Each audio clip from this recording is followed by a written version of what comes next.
Hi all, welcome back. അപ്പോൾ ഇന്നത്തെ നമ്മുടെ റെസിപ്പി ഒരു സ്പെഷ്യൽ ഇഫ്താർ സ്നാക്കാണ്. ഇഫ്താറിൻ്റെ സമയത്തോ അല്ലെങ്കിൽ 4 മണി ചായയുടെ കൂടെയൊക്കെ കഴിക്കാൻ പറ്റിയിട്ടുള്ള ഒരു അടിപൊളി സ്നാക്കാണിത്. അപ്പോൾ നല്ല ടേസ്റ്റുള്ള സ്നാക്കാണ്. അപ്പോൾ നമുക്കിത് എങ്ങനെയാണ് തയ്യാറാക്കുക എന്നുള്ളതൊന്ന് നോക്കാം. വീഡിയോയിലേക്ക് പോകുന്നതിന് മുമ്പ് നിങ്ങൾ ആദ്യമായിട്ടാണ് ഈ ചാനൽ കാണുന്നുണ്ടെങ്കിൽ സബ്സ്ക്രൈബ് ചെയ്തിട്ടില്ലാത്തവരാണെങ്കിൽ ഒന്ന് സബ്സ്ക്രൈബും കൂടെ ചെയ്യണേ. അപ്പോൾ ആദ്യം നമുക്ക് ഫില്ലിങ്ങിന് വേണ്ടിയിട്ടുള്ള ചിക്കൻ ഒന്ന് മാരിനേറ്റ് ചെയ്യണം. അപ്പോൾ ഇതിന് വേണ്ടിയിട്ട് ഞാനിവിടെ 1 ടീസ്പൂൺ വെളുത്തുള്ളി പേസ്റ്റ് ഇതിലേക്ക് ചേർത്ത് കൊടുത്തിട്ടുണ്ട്. ബോൺലെസ് ചിക്കനാണ് കേട്ടോ, ചെറുതായിട്ട് പീസാക്കി എടുത്തിട്ടുണ്ട്. പിന്നെ പാകത്തിനുള്ള ഉപ്പ് ചേർത്ത് കൊടുക്കാം. ഇനി നമുക്കിതിലേക്കൊരു 1/4 ടീസ്പൂണ് മഞ്ഞൾപ്പൊടിയും 1/2 ടീസ്പൂണ് മുളക് പൊടിയും 1 ടീസ്പൂണ് സോയാ സോസും കൂടെ ചേർത്ത് കൊടുക്കാം. എന്നിട്ട് നന്നായിട്ടൊന്ന് മിക്സ് ചെയ്ത് കൊടുക്കാം. ഈ ചിക്കനിൽ മസാലയൊക്കെ പിടിക്കുന്ന വിധത്തിൽ തന്നെ മിക്സ് ചെയ്തെടുത്തതിന് ശേഷം നമുക്കിതൊരു അരമണിക്കൂർ റെസ്റ്റ് ചെയ്യാൻ വേണ്ടിയിട്ട് മാറ്റി വെക്കാം.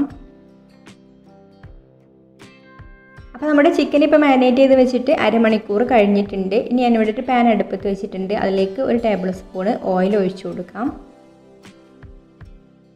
ഇപ്പോൾ ഓയിൽ ഇവിടെ നന്നായിട്ട് ചൂടായി വന്നിട്ടുണ്ട്. ഇനി നമുക്കിതിലേക്ക് നമ്മുടെ മാരിനേറ്റ് ചെയ്ത് വെച്ചിട്ടുള്ള ചിക്കൻ ഇട്ട് കൊടുക്കാം. എന്നിട്ടൊന്ന് ഷാലോ ഫ്രൈ ചെയ്തെടുക്കുകയാണ് വേണ്ടത്. ചിക്കൻ ചെറിയ ചെറിയ പീസായതുകൊണ്ട് പെട്ടെന്ന് തന്നെ വെന്ത് കിട്ടും കേട്ടോ. അപ്പോൾ ചിക്കൻ ഒരു മീഡിയം ഫ്ലെയിമിലിട്ട് ഫ്രൈ ചെയ്തെടുക്കാം. അപ്പോൾ കുറച്ച് കഴിയുമ്പോൾ ചിക്കനിൽ നിന്ന് ഇതുപോലെ കുറേശ്ശെ വെള്ളമൊക്കെ ഇറങ്ങി വരും. അപ്പോൾ ആ ഒരു വെള്ളത്തിൽ കിടന്ന് തന്നെ ചിക്കൻ നന്നായിട്ട് കുക്കായിക്കോളും. അപ്പോൾ ഇടയ്ക്കിടയ്ക്ക് നമ്മളിതുപോലെ ഒന്ന് ഇളക്കി കൊടുത്താൽ മതി.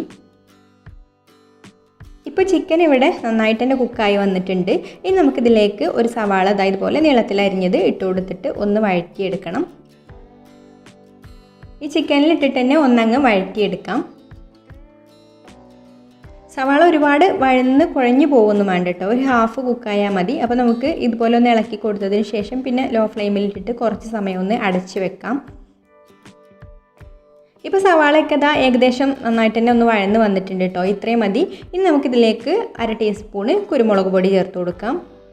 പിന്നെ ഉപ്പ് നോക്കിയിട്ട് കുറവുണ്ടെങ്കിൽ ഉപ്പും കൂടി ചേർത്ത് കൊടുക്കാം. ഇനി നന്നായിട്ടൊന്ന് മിക്സ് ചെയ്ത് കൊടുത്തതിന് ശേഷം നമുക്ക് ഫ്ലെയിം ഓഫ് ആക്കാം. അപ്പോൾ നമ്മുടെ ഫില്ലിങ് ഇവിടെ ചൂടാറി വന്നിട്ടുണ്ട്. അപ്പോൾ ഇത് മാത്രമല്ല കേട്ടോ നമ്മൾ ഫില്ലിംഗ് ആയിട്ട് ഉപയോഗിക്കുന്നത്. പിന്നെ ഞാനിതിലേക്ക് കുറച്ച് ഫ്രഞ്ച് ഫ്രൈയും കൂടെ ഉപയോഗിക്കുന്നുണ്ട്, അതായത് നമ്മുടെ കിഴങ്ങ് പൊരിച്ചത്. അപ്പോൾ ഞാൻ കിഴങ്ങൊക്കെ പൊരിച്ച് വെച്ചിട്ടുണ്ട്. പിന്നെ ഇതിലേക്ക് വേണ്ടിയിട്ട് നമ്മളിതവിടെ മയോണൈസ് ഉണ്ടാക്കി എടുത്തിട്ടുണ്ട്. അപ്പോൾ ഇതിൻ്റെ വീഡിയോ നമ്മൾ മുന്നേ ചെയ്തതാണ് കേട്ടോ. ഇത് പാലും ഓയിലും വെളുത്തുള്ളിയും വിനാഗിരിയും ഉപ്പും കൂടെ ചേർത്തിട്ട് അടിച്ചെടുത്തിട്ടുള്ള മയോണൈസാണ്. അപ്പോൾ ഇതും വേണം നമുക്ക് ഫില്ലിങ്ങിന് വേണ്ടിയിട്ട്. പിന്നെ നമുക്ക് ടൊമാറ്റോ സോസും വേണം. പിന്നെ ഒട്ടിച്ചെടുക്കാൻ വേണ്ടിയിട്ട് മൈദയും വെള്ളവും കൂടെ മിക്സ് ചെയ്ത് വെച്ചിട്ടുണ്ട്. ഇനി ഇത് ഫില്ല് ചെയ്യാൻ വേണ്ടിയിട്ട് ഞാനിവിടെ സമൂസ ഷീറ്റാണ് എടുത്തിട്ടുള്ളത്. അപ്പോൾ നമുക്ക് സമൂസ ഷീറ്റ് ഇതുപോലെ ക്രോസ് ആയിട്ട് വെച്ച് കൊടുത്തതിന് ശേഷം നമുക്കിതിൻ്റെ നടുക്ക് ഫില്ലിങ് ഇട്ട് കൊടുക്കാം. അപ്പോൾ ചിക്കൻ്റെ ഫില്ലിങ് ഇതുപോലെ വെച്ച് കൊടുത്ത ശേഷം നന്നായിട്ട് നേരത്തെ തന്നെ വെച്ച് കൊടുക്കാം. എന്നിട്ട് നമുക്കതിൻ്റെ മുകളിലേക്ക് ഫ്രഞ്ച് ഫ്രൈ വെച്ച് കൊടുക്കാം. ഇനി ഇതിൻ്റെ മുകളിലായിട്ട് മയോണൈസ് ഒഴിച്ചു കൊടുക്കുന്നുണ്ട്. ഇനി ഇതിൻ്റെ മുകളിൽ ആവശ്യത്തിന് ടൊമാറ്റോ സോസ് ഒഴിച്ചു കൊടുക്കാം. ഇനി പിസ്സയുടെ ഒരു ഫ്ലേവർ കിട്ടാൻ വേണ്ടിയിട്ട് ഇതിൻ്റെ മുകളിലേക്ക് അല്പം ഒറിഗാനോ കൂടെ ഇട്ട് കൊടുക്കുന്നുണ്ട്. ഇനി നമുക്കിത് ഇതുപോലെ ഫോൾഡ് ചെയ്ത് കൊടുത്തിട്ട് ഈ ഒരു ഭാഗത്ത് മൈദയുടെ പശ ബ്രഷ് ചെയ്ത് കൊടുക്കാം. ഇനി ഈ ഭാഗവും ഫോൾഡ് ചെയ്ത് കൊടുത്തിട്ട് നമുക്കിതിൻ്റെ മുകളിലും മൈദ ബ്രഷ് ചെയ്ത് കൊടുക്കാം.